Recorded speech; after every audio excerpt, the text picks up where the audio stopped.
ဓမ္မရာဆိုရင်ပထမဆောင်မှာဖတ်ရှုခြင်း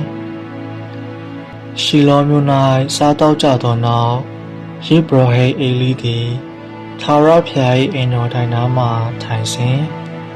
ဟန္နာသည်ညှိုးငယ်သောစိတ်နှင့်ထား၍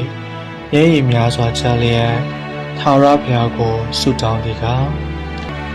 အိုကောင်းကင်ဘုရားရှင်ထာဝရဘုရားကိုရော၏ကျွန်မကိုမေးလျော့တော်မမူပဲကိုရောကျွန်မ၏ဆင်းရဲခြင်းကိုကြည့်ရှုအောင်မေးသည်ဖြင့်တားယောက်ျားကိုပေးသနာတော်မူလျင်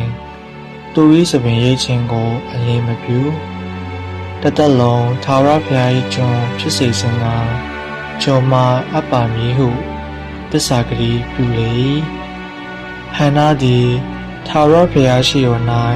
ကြာမြင့်စွာဆုတောင်းစဉ်အေလိသည်သူ၏နှုတ်ကိုကြည်မတ်လေစိတ်နှလုံးနှင့်ဆုတောင်း၍နှကမ်းလှုပ်တော်လဲစကားတန်မထွက်တော်ကြောင့်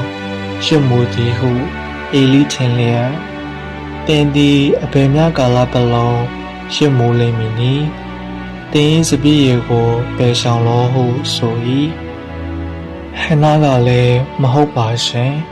ကျွန်မသည်ညှိုးငယ်သောမိန်းမဖြစ်ပါ၏စပည့်ရည်ကိုမတောက်ပါတေတရက်ကိုမတောက်ပါ